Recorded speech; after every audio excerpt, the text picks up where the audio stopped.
Break के बाद एक बार फिर से आप सभी का स्वागत है। उत्तर प्रदेश के लोग इन दिनों चुनावी चाल को करीब से देख रहे हैं और उत्तर प्रदेश के लोग सूबे में चुनावी माहौल को समझाने की कोशिश करते हुए नजर आ रहे हैं और इस बीच सियासी पार्टियों से जुड़े लोग एक दूसरे को मात देने में लगे हैं।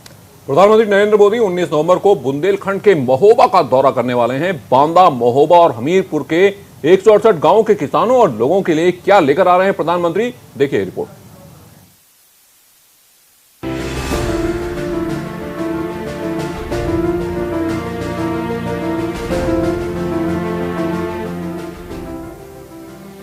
उत्तर प्रदेश में अगले साल होने वाले विधानसभा चुनाव से पहले सूबे की योगी सरकार ने विकास कार्यों को अमली जामा पहनाना शुरू कर दिया है।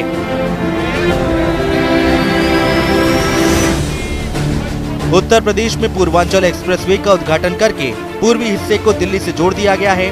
पीएम मोदी ने भी एक्सप्रेसवे के बहाने विरोधियों पर जमकर प्रहार किया, यानी एक्सप्रेसवे के बहाने चुनावी बिगुल फूंका जा रहा है।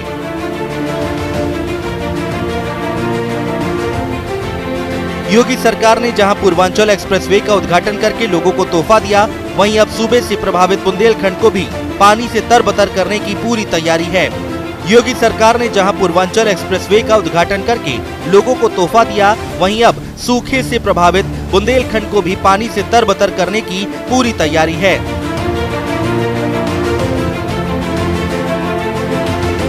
सूखे की मार झेल चुके बुंदेलखंड में पानी एक बहुत बड़ी समस्या रही है।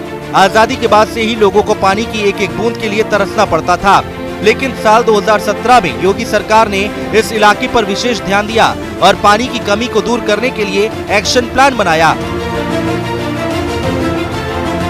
अब इसी कड़ी में बुंदेलखंड के महोबा में 19 नवंबर को प्रधानमंत्री नरेंद्र मोदी इलाके के लोगों को अर्जुन सहायक परियोजना का तोहफा देंगे। अर्जुन सहायक परियोजना के लोकार्पण के जरिए बुंदेलखंड के किसानों को बड़ा तोहफा देने की तैयारी है। बुंदेलखंड में पानी की समस्या को दूर करने के लिए नदी जोड़ो परियोजना की तर्ज पर बांधों को आपस में जोड़कर अर्जुन सहायक परियोजना का खाका 2009 में तैयार किया गया था। लहचूरा बांध से 100 मीटर चौड़ी 90 किलोमीटर लंबी नहर बनाकर चंद्रावल, अर्जुन और कबरई बांध को जोड़ा गया। अर्जुन सहायक परियोजना की खासियत की बात करें तो ये 2600 करोड़ रुपए की सिंचाई परियोजना है। ये धसान नदी पर बनाई जा रही है। ये परियोजना उत्तर प्रदेश के बांदा, महोबा और हमीरपुर के 168 गांवों में 1.5 लाख किसानों को सिंचाई की सुविधा प्रदान करेगी। इस परियोजना के पूरे होने के बाद लगभग 4 लाख लोगों को शुद्ध पेयजल मिलेगा। इस परियोजना के तहत 59,485 हेक्टेयर भूमि को सिंचाई सुविधा प्रदान की जाएगी। परियोजना के तहत कबरई बांध की क्षमता 10 गुना बढ़ा दी गई है, जिससे 12.5 क्यूबिक मीटर की क्षमता बढ़कर 130 मिलियन क्यूबिक हो गई है। बांध की ऊंचाई भी बढ़ाकर 9.23 मीटर कर दी गई है।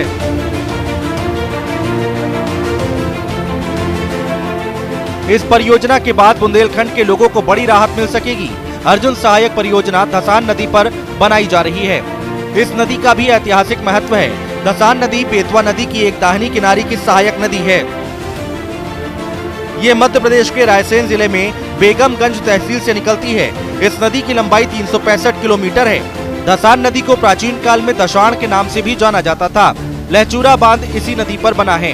धसान नदी को आसपास के गांवों के लोग एक पवित्र नदी मानते हैं। जाहिर है अर्जुन सहायक परियोजना से बुंदेलखंड के लोगों की पानी की समस्या अब दूर हो सकेगी। Bureau report, news India.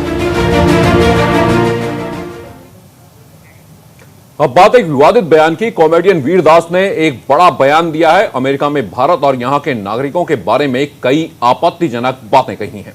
दरअसल आप ये रिपोर्ट देखिए और खुद ही फैसला कीजिए, ऐसे लोगों का क्या किया जाए, ऐसे लोगों का क्या कहा जाए। And yet I come from an India where leaders hug each other without masks.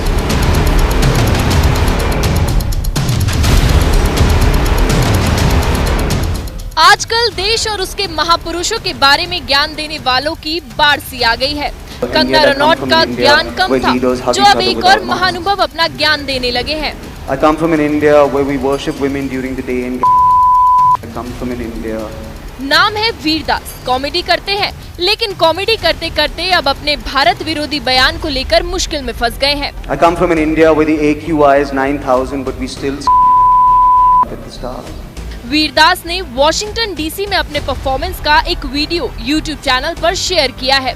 वीर ने इस 6 मिनट के वीडियो में अमेरिका के लोगों के सामने भारत के लोगों के कथित दोहरे चरित्र के बारे में जिक्र किया है। दास वीडियो में ये कहते सुनाई दे रहे हैं कि मैं उस भारत से आता हूँ जहाँ हम दिन में औरतों की पूजा करते हैं और रात में गैंग रेप करते हैं। मैं उस भारत से आता हूँ जहाँ आज AQI 9000 है, फिर भी हम अपनी छतों पर लेटकर रात में तारे गिनते हैं। I come from an India where the AQI is 9,000 but we still sleep on the मैं उस भारत से आता हूँ जहाँ हम वेजिटेरियन होने में गर्व महसूस करते हैं, लेकिन उन्हीं किसानों को कष्ट देते हैं। वीरदास इन दिनों अमेरिका में है। उन्होंने अपने YouTube चैनल पर I come from to India title वाला एक वीडियो अपलोड किया था, जिसमें उन्होंने अपमानजनक बातें कही थी। वीरदास ने तमाम ऐसी बातें कही जो भारत के खिलाफ थी। I come from an India where we worship women during the day and I come from an India. अब इस बयान का सोशल मीडिया पर जमकर विरोध हो रहा है। लोग उन्हें देशद्रोही भी बता रहे हैं। दास पर मुंबई में FIR भी दर्ज हो गई है। बॉम्बे हाई कोर्ट के एडवोकेट आशुतोष जे दुबे ने कॉमेडियन के खिलाफ शिकायत दर्ज की है, जिसकी एक कॉपी उन्होंने अपने सोशल मीडिया हैंडल पर शेयर की है। बवाल बढ़ा तो इस मामले में कंगना रनौत भी कूद पड़ी। कंगना ने वीरदास को निशाने पर लेते हुए उनके खिलाफ कार्रवाई की मांग की है। कंगना ने अपनी इंस्टा स्टोरी पर एक लंबी पोस्ट साझा की है, जिसमें उन्होंने वीरदास के काम के आतंकवाद से तुलना की है। कंगना ने लिखा है कि जब आप सभी भारतीय पुरुषों को सामूहिक बलात्कारी के रूप में बताते हैं, तो यह दुनिया भर में भारतीयों के खिलाफ नस्लवाद को बढ़ावा देता है। चर्चिल ने बंगाल में पड़े अकाल के दौरान मदद करने को लेकर होने वाले विचार विमर्श के दौरान कहा था कि भारत के लिए कोई भी मदद नाकाफी होगी, क्योंकि भारतीय खरगोश की तरह बच्चे पैदा करते हैं, वे इस तरह मरने के लिए बाध्य हैं। उन्होंने भूख के कारण लाखों लोगों की मौत के लिए भारतीयों की प्रजनन क्षमता को ही दोषी ठहराया। पूरी जाति को टारगेट करने वाला ऐसा कार्य आतंकवाद से कम नहीं है। कंगना ने अपने पोस्ट में वीरदास के खिलाफ कड़ी कार्रवाई की मांग की है।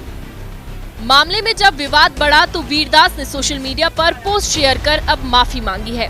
उन्होंने कहा है कि उनका इरादा देश का अपमान करने का नहीं था।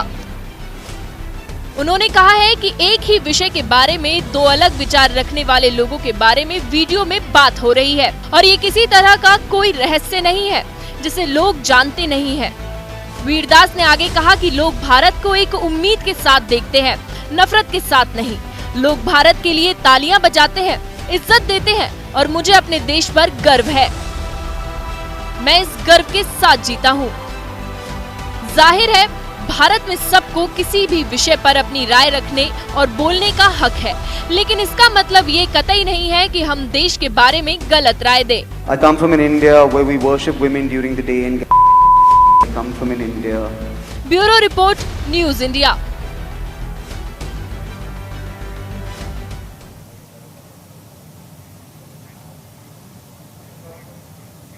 चलिए आगे बढ़ते हैं और अब रुक करते हैं एक बड़ी खबर का। मुंबई के पूर्व पुलिस कमिश्नर परमवीर सिंह भगोड़े घोषित कर दिए गए हैं। दरअसल वसूली मामले में परमवीर सिंह भगोड़ा घोषित हो गया है। सरकारी वकील शेखर जगताप ने जानकारी दी है 30 दिन के अंदर पेश नहीं हुए तो उनकी संपत्ति भी जब्त कर ली जाएगी। इस वक्त की बड़ी खबर आप तक पहुंचा रहे हैं कि परमवीर सिंह को भगोड़ा घोषित कर दिया गया है।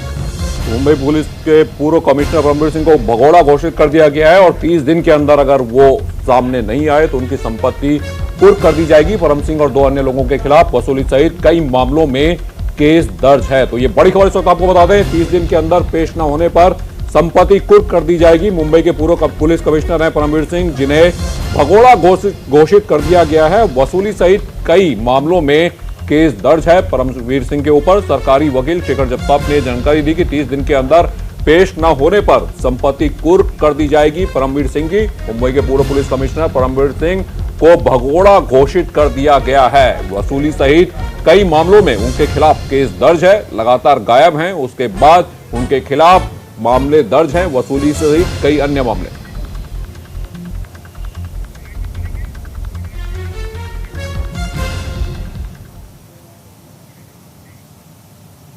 न्यूज इंडिया के सुबह के बुलेटिन में इतना ही, लेकिन 8:30 बजे देखिए नितिन गडकरी का खास शो क्या कहा उन्होंने न्यूज इंडिया में।